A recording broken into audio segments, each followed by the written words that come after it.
बाबा जी और हजूर जी की प्यारी संगत जी, राधा स्वामी जी, स्वागत है आपका हमारे चैनल भजन मार्गम में। संगत जी, बहुत से साधक रोज भजन सुमिरन में बैठते हैं, समय भी देते हैं, नियम भी निभाते हैं, पर भीतर से यही सवाल उठता रहता है कि सूरत अंदर टिकती क्यों नहीं। आंखें बंद हैं, नाम चल रहा है, लेकिन ध्यान बाहर भटकता रहता है। इसका कारण यह नहीं कि साधक अयोग्य है, बल्कि कारण यह है कि हम रहमत को एक क्रिया समझ लेते हैं, जबकि रहमत एक अवस्था है। संगत जी, रहमत बाहर से नहीं आती, वह अंदर उतरती है, और अंदर वही उतरता है जो झुका हुआ हो। सूरत को अंदर एकाग्र करने के लिए सबसे पहले यह समझना जरूरी है कि यह कोई योग क्रिया या मानसिक अभ्यास नहीं है, यह गुरु की दया है, और दया वहीं बरसती है जहां अहंकार नहीं होता। संगत जी, आज की यह वीडियो बहुत ही प्यारी और गहराई से भरी हुई है। इसे अंत तक अवश्य सुनिएगा, क्योंकि आज हम जानेंगे कि अपनी सूरत को अंदर एकाग्र करने की रहमत कैसे मिलती है।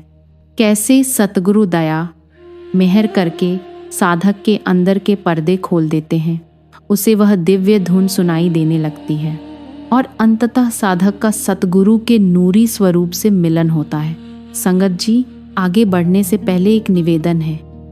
अगर आप हमारे चैनल भजन मार्गम पर पहली बार आए हैं तो कृपया सब्सक्राइब ज़रूर कर लें, ताकि सतगुरु से मिलन के इस रूहानी सफ़र में आप तक हर एक आध्यात्मिक ज्ञान पहुंचता रहे। संगत जी, हम अक्सर भजन में बैठते समय भी कुछ पाने की लालसा रखते हैं। अनुभव चाहिए, प्रकाश चाहिए, शांति चाहिए। यही चाह भीतर दरवाज़ा बंद कर देती है।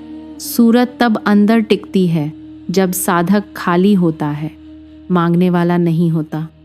जैसे सूखी ज़मीन पर बारिश का पानी बह जाता है, लेकिन झुकी हुई ज़मीन में रुक जाता है, वैसे ही रहमत उसी हृदय में ठहरती है जो नम्र होता है। इसीलिए सूरत की एकाग्रता से पहले जीवन की एकाग्रता ज़रूरी है। जीवन में सच्चाई, विनम्रता और समर्पण। जब बाहर की चाल धीमी होती है, तभी अंदर की यात्रा शुरू होती है। रहमत कोई पुरस्कार नहीं, बल्कि मालिक की मौन स्वीकृति है कि अब तू तैयार है। जब साधक यह समझने लगता है कि सूरत की एकाग्रता कोई अभ्यास नहीं बल्कि रहमत है, तब उसके भीतर एक और प्रश्न जन्म लेता है। वह कौन सी शक्ति है जो इस रहमत को अपनी ओर खींचती है? और उत्तर मिलता है प्रेम। प्रेम कोई भावुकता नहीं है, नहीं किसी को पसंद कर लेना प्रेम है। प्रेम वह शक्ति है जो आत्मा की आंख खोलती है।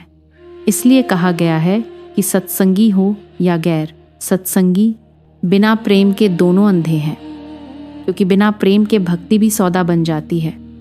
हम भजन करते हैं, लेकिन भीतर हिसाब चलता रहता है। इतना सुमिरन किया, अब कुछ मिलना चाहिए। जहाँ हिसाब है वहाँ प्रेम नहीं। प्रेम में कोई शर्त नहीं होती। प्रेम वह स्थिति है जहाँ साधक स्वयं को भूल जाता है। सत्संगी वही है जो प्रेम वाली आंख पैदा करे, यानी जो संसार को नहीं, मालिक को केंद्र बना ले। प्रेम आने के बाद साधक का व्यवहार बदल जाता है। वह दूसरों से नहीं लड़ता, वह अपने मन से लड़ता है। प्रेम आने के बाद भजन बोझ नहीं रहता, वह प्यास बन जाता है। बिना प्रेम के नाम केवल शब्द है, और प्रेम के साथ वही नाम अमृत बन जाता है। प्रेम ही वह सेतु है जिससे सूरत नीचे से ऊपर उठती है। जब प्रेम नहीं होता तब मन ताकतवर रहता है। जब प्रेम जागता है तब मन स्वतः कमजोर हो जाता है। इसलिए गुरु बार बार प्रेम पर जोर देते हैं, न कि तकनीक पर। प्रेम से ही आंख खुलती है, और वही आंख अंदर का रास्ता दिखाती है। जब प्रेम भीतर गहराने लगता है, तब साधक केवल महसूस ही नहीं करता, बल्कि झुकना भी सीखता है। और जहाँ प्रेम झुक जाता है, वहीं से आत्म समर्पण की वास्तविक यात्रा शुरू होती है। जब साधक अपने भीतर यह स्वीकार कर लेता है कि मैं कुछ नहीं जानता, मैं कुछ नहीं कर सकता, उसी क्षण आत्म समर्पण शुरू होता है। यह बहुत कठिन अवस्था है, क्योंकि मन हमेशा स्वयं को कर्ता मानना चाहता है। लेकिन जब कोई साधक प्रभु के मार्ग में अपनी जान कुर्बान करने को तैयार हो जाता है, यानी अपनी चालाकी, अपनी बुद्धि, अपना अहं सब छोड़ देता है, तब मुर्शिद की कृपा प्रकट होती है। मुर्शिद अमृत रूपी प्याला उसी को पिलाते हैं जो खाली होता है। यह अमृत कोई बाहरी वस्तु नहीं बल्कि अंदर का रस है। जब यह रस मिलता है तब साधक की यात्रा बदल जाती है। फिर वह रोज रोज आसमानी सैर करता है, यानी चेतना ऊपर की ओर खिंचने लगती है। तब साधक को दुनिया की चमक फीकी लगने लगती है। यह अवस्था अपने आप नहीं आती, यह पूर्ण समर्पण से आती है। गुरु का कार्य रास्ता दिखाना है, लेकिन चलना साधक को स्वयं पड़ता है, और जो चल पड़ता है उसके लिए अमृत तैयार रहता है। जब मुर्शिद कृपा करके अमृत का प्याला पिला देते हैं, तब साधक के भीतर केवल शांति नहीं आती बल्कि एक नई दृष्टि जन्म लेती है, और इसी दृष्टि से पहली बार काल की जेल साफ दिखाई देने लगती है। जब सूरत थोड़ी भी ऊपर उठती है तब सबसे पहले एक गहरी समझ आती है कि हम अब तक काल की जेल में कैदी थे। तब साधक को दिखने लगता है कि जिन बातों को वह जीवन समझता था वे केवल जंजीरें थीं। दौड़ भाग, लालच, ईर्ष्या, दिखावा सब कुछ व्यर्थ लगता है। उस समय साधक के भीतर से एक करुणा भरी पुकार उठती है, तुम अभी तक इसी जेल में क्यों बैठे हो? यह निंदा नहीं होती, ये जागृति होती है। तब झूठ बोलना भारी लगता है, छल असहनीय लगता है। साधक को समझ आता है कि मनुष्य जन्म बहुत दुर्लभ है और इसे यूं ही गोवा देना मूर्खता है। यह अवस्था डर से नहीं, ज्ञान से आती है, और यही ज्ञान साधक को और गहरा भजन करने के लिए प्रेरित करता है। जब साधक को यह स्पष्ट दिखाई देने लगता है कि वह अब तक काल की जेल में कैद था, तब उसके भीतर एक तीव्र चाह जन्म लेती है इस बंधन से निकलने का मार्ग जानने की। सतगुरु बाहर मिलते हैं लेकिन प्रकट अंदर होते हैं, और अंदर प्रकट होने का एकमात्र मार्ग है सुमिरन। सुमिरन केवल नाम दोहराना नहीं है, सुमिरन का अर्थ है याद में जीना। जब मन हर समय उसी की याद में रहने लगे तब भीतर द्वार खुलता है। सुमिरन वह चाबी है जो अंतरलोक के ताले खोलती है।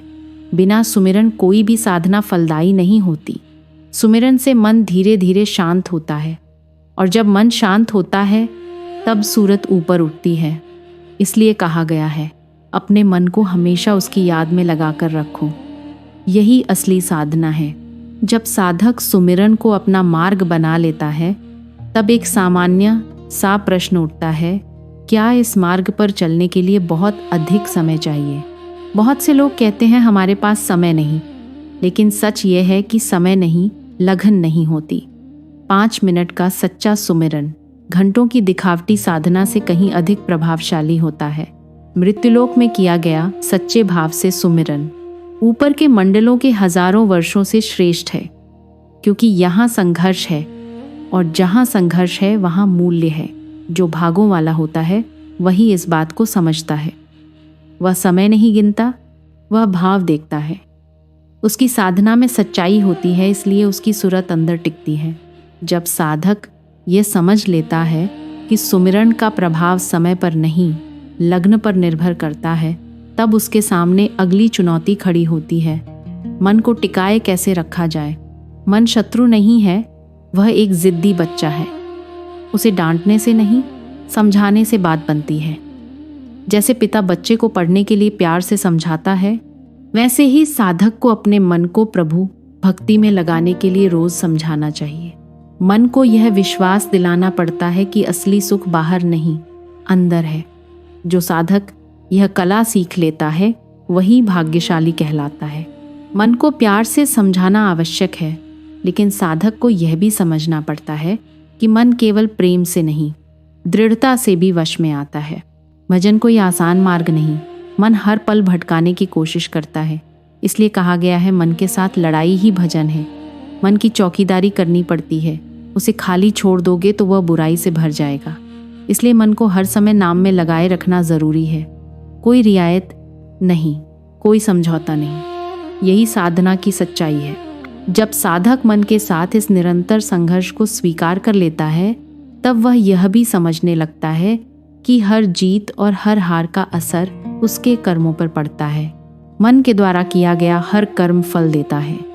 इसलिए सतगुरु की दया मांगते हुए मन की निगरानी करना अत्यंत आवश्यक है। दया वहीं टिकती है जहाँ सावधानी होती है। जो साधक मन की चौकीदारी करता है वही धीरे धीरे कर्मों से मुक्त होता है और यही मुक्ति सूरत को ऊपर उठाती है। संगत जी, आज की इस वीडियो में हमने जाना कि कैसे हम अपनी सूरत को अंदर एकाग्र कर सकते हैं, कैसे प्रेम और सुमिरन हमें सतगुरु की रहमत तक पहुंचाते हैं और कैसे मन की चौकीदारी ही असली भजन है। अब जब आप यह सब सुन चुके हैं तो खुद से कहिए, मैं अपने हर कर्म, अपने हर विचार में सद्गुरु की याद रखूंगा। संगत जी, यह केवल जानकारी नहीं, यह आपका व्यक्तिगत अनुभव बन सकता है। रोज थोड़ा समय निकालिए, अपने मन से प्यार कीजिए, उसे समझाइए और सद्गुरु की कृपा में खुद को खोलिए। यही वह रास्ता है जो आपको नूरी स्वरूप सद्गुरु से मिलन तक ले जाएगा। और हाँ, अगर आप हमारे चैनल भजन मार्गम पर पहली बार आए हैं तो कृपया सब्सक्राइब ज़रूर कर लें, ताकि हम सब मिलकर इस रूहानियत के सफ़र में एक दूसरे को प्रेरित करते रहें।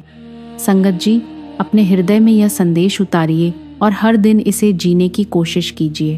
तो मिलते हैं अगली वीडियो में एक और बाबा जी के संदेश के साथ। राधा स्वामी जी।